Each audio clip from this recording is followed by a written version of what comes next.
Velkommen til New Circle Movement. Vi er en gruppe mennesker, som har fundet sammen for at udforske nogle spørgsmål, som vi finder rigtig vigtige. Og det er blandt andet, hvad er demokrati egentlig for en størrelse? Og hvad er egentlig det gode liv? Og hvordan får vi indrettet det her samfund, så flest muligt får det bedst muligt? Og herunder, hvordan får vi fordelt vores allesammens ressourcer på en retfærdig måde? Og ikke mindst, hvordan får vi skabt et endnu mere kærligt samfund? Og man kan sige, at der er allerede et projekt, der kører og kører rigtig fint. Det er TQI, som Tanja vil fortælle lidt om senere.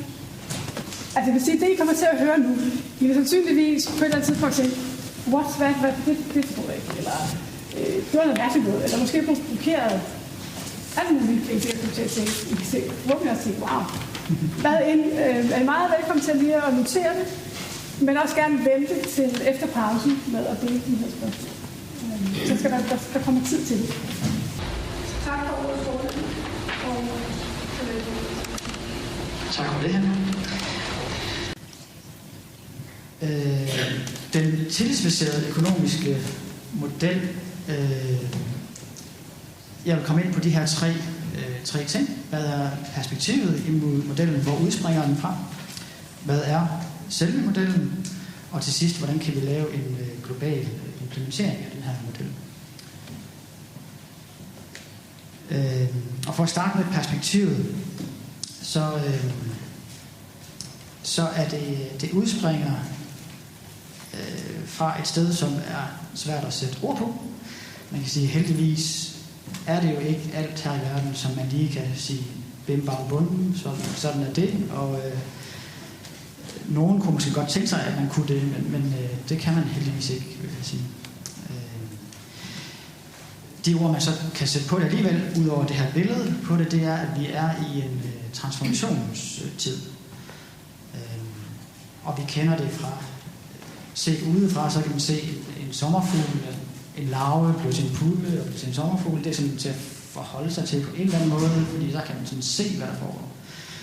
Hvis vi som fælles organisme er midt i en transformation, så er det lidt sværere at finde ud af, hvad foregår der. Men det er der alligevel nogle vinkler på. Det er to systemer, som vi er i samtidig, som vi ligesom opererer i. Jeg tænker, man kan også tænke højre og venstre hjernehalvdel, man kan tænke hjertet og hjernen.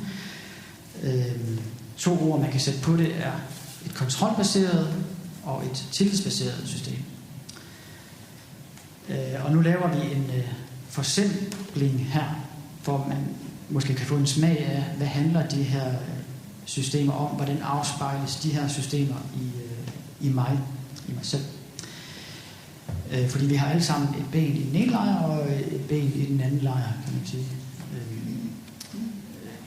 Og de vinkler, nu hopper jeg lige en tak tilbage. De vinkler, vi lige vil tage på, det er, hvad er det, der er vigtigt? Altså, hvad er det, vi vil passe på og nære i hvert system? Hvad forstår vi ved et godt liv? Hvad belønner systemet? Hvilken overbevisning, eller et eksempel på en overbevisning, der er i systemet? Hvad er valutaen, pengeenheden baseret på? Hvad er robusthed i de her systemer? Og hvilken vision er der i systemerne? Hvis vi starter med det kontrolbaserede, så er det, man skal passe på, og det, man skal nære, det kan man sige, det er min opsparing. Og det, man forstår ved et godt liv, det er mange penge. Husk, det her det er en forsimpling, det er en stærk tanke derude. Og så er der en belønning. Hvad bliver man belønnet for? Man bliver belønnet for at spare op, fordi i det her system er der også det her med, at penge avler flere penge. En overbevisning er, jamen det bedste, det er faktisk, at jeg gør det samfundet eller omgivelserne forventer jeg mig. Og hvis man har samfundet meget ind under huden, så er der måske til sidst ikke rigtig nogen forskel på, hvad er det jeg vil, og hvad er det samfundet vil, og så har vi det her firmandsmand, kunne man kalde det måske. Valutaen er baseret på tanken om uforgængelighed, eller guld, kan man sige. Der er en tanke om, at det her det er mine penge, jeg kan grave ned i haven, eller jeg kan sætte det i min bankboks. Og der er sådan, penge har en klang af noget uforgængeligt. Robusthed i det system, det er at bide tænderne sammen, og så gøre det, som skal gøres. Og visionen for det kontrolbaserede, det er et stærkt imperium. Og der er ikke noget galt i den her kontrolbaserede system. Meget af det er mega vigtigt. Det der er galt, eller hvad skal man sige, det der er problemet, det er, hvis det er ubalanceret. Så der er brug for det tillidsbaserede system, som heldigvis er her, til at balancere det. Hvor det, vi skal passe på, og det, vi skal nære, det er autenticitet og fællesskab. Hvor et godt liv, det er meningsfyldte relationer. Og man bliver belønnet for at skabe noget sammen med andre, og man bliver belønnet for at være kreativ. Og der er en overbevisning om, jamen, det bedste for alle parter, det er, at jeg følger mit hjerte. Og valutaen her er baseret på fællesskabets ressourcer, inspireret af naturen, hvor produkter fra naturen er forgængelige, men hele tiden kommer også. Robusthed, jamen det er en evne til at mærke ind, og så sige til og fra ud fra, hvad man mærker. Og visionen her, det er en sund indre kerne. Be the change you want to see in the world, kan man sige. Man skal starte med sig selv. Det er sådan, vi skal ligesom omprogrammere vores hjerne til at have tillid til, at det fungerer fællesskab. Så det her nye, der er ved at ske nu, det er de her forskellige Burning Man, Rainbow Gatherings, tænkmøder, de har kørt i lang tid, og de har været meget flygtige. Man har mødtes, og så efter 6-7 dage, nogle gange kun 5 dage, så har man taget det hele lejren ned igen og ud i det kontrolbaserede samfund igen. Det nye, der er ved at ske med moderne teknologi, det er, at der er nogle byggeklodser, som er begyndt at vise sig. Og de byggeklodser er sådan set basalt til, hvem gør hvad, hvornår. Og et redskab, det er så det, vi præsenterer her, hvor vi bruger internettet til det. Og her på newcirclemovement.org, der er vi 639 medlemmer. Og mig som er logget ind her, jeg har 378 vanddråber, kan man se oppe i hjørnet, og det er vigtigt nu, fordi det forklarer jeg lige om lidt, at de her vanddråber organiserer, hvem gør hvad, hvornår. Tilsvarende så er der på siden, alle kan dele deres projekt på siden. Her er et lille udsnit af de projekter, som allerede er der, selvom siden egentlig først blev klar for 4 dage siden. Og de bliver delt her på platformen, og for at vi kan have et overblik over dem, for at vi kan finde ud af, hvad er det, vi skal fokusere på, så har vi nogle, I kan se, der står, jeg ikke, I kan læse det, der står frø øverst, og så står der spire på den anden der. Så alle projekter har 4 status, og jeg har sådan et diagram her, som forklarer det. Her har vi medlemmerne nederst, og så har vi så 4 typer af projekter. Der er frø, der er spire, og så er der plante og træ. Og et frø, det kan man sammenligne med en skrivebordsidé, altså til et eller andet, som man måske vil, man er ikke helt sikker, men man kan mærke, der rører sig på sig et eller andet.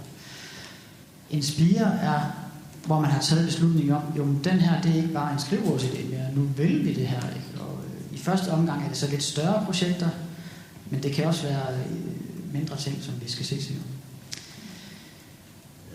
Og så har vi så i New Circle Movement, hvornår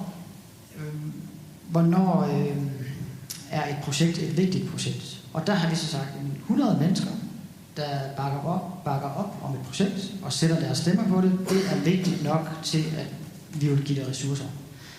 Og sige, det her det er noget, vi skal. Så det er sådan en filtreringsproces, kan man sige.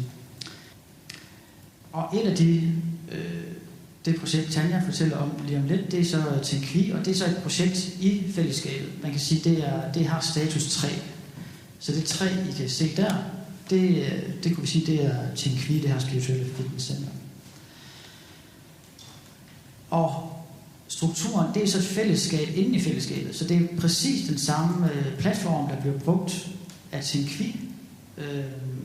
I Tinkvi, der giver alle medlemmer af Tinkvi, det er så et lidt mindre gruppe end i New Social Movement, de giver noget, de synes har værdi til Tinkvi, og det her, det er så vanddråber, de giver.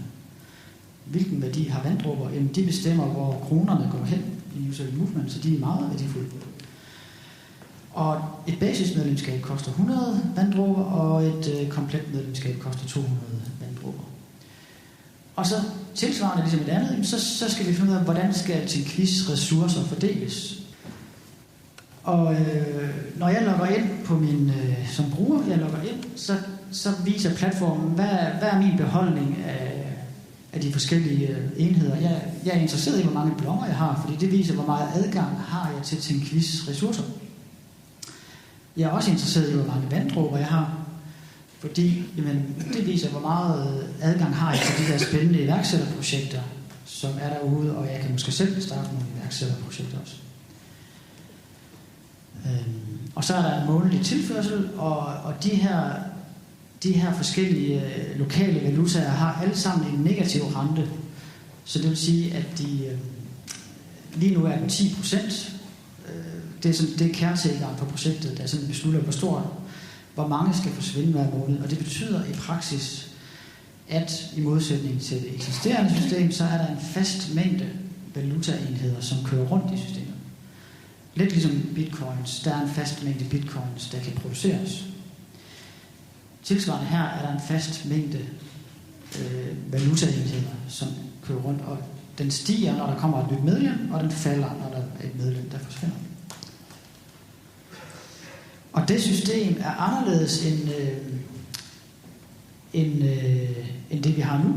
Fordi det, vi har nu, der er Ole, der er yderst til højre, han får, jeg ved knap nok, hvor meget det er nu, men det er i hvert fald, han får næsten alle pengene i verden.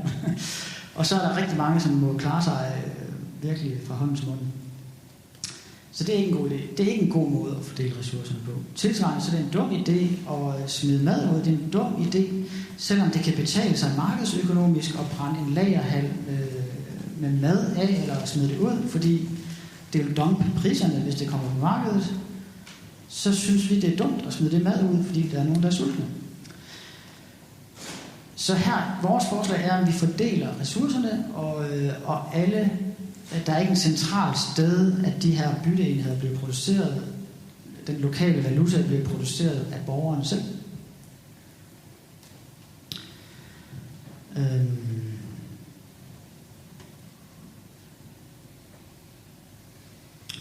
Og det er der et globalt behov for det her, fordi lige nu er det kontrolbaseret system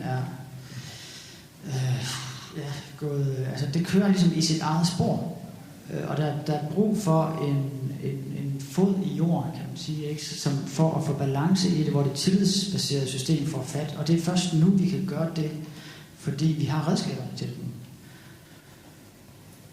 Så hvorfor vokser New Social Movement? Det er fordi andre byer ønsker Tinkvi-centre. Det finder vi ud af, hvor mange der vil det. Og man har også, hvis man har en god idé, som man ønsker at præsentere via platformen, så koster det 54 kroner per måned. Så har du en hjemmeside til din idé, og du kan skaffe ressourcer til din idé. Og de redskaber, vi har afprøvet de sidste 3 år i Tinkvi med booking af ressourcer og events osv., det får man med i købet. En anden grund til, at New Social Movement vokser, er, at man har lyst til at være med i et af de her spændende projekter der, og I kan jo selv gå ind og kigge, når I kommer hjem på newsocialmovement.org og gøre for nogen, der er. Og endelig så kunne det være, at man tænker, hey, man kan se, her der er faktisk noget nyt i gang, og der er en mulighed for at lave en balancering af det her hjul, der er løbet lidt løbsk derude.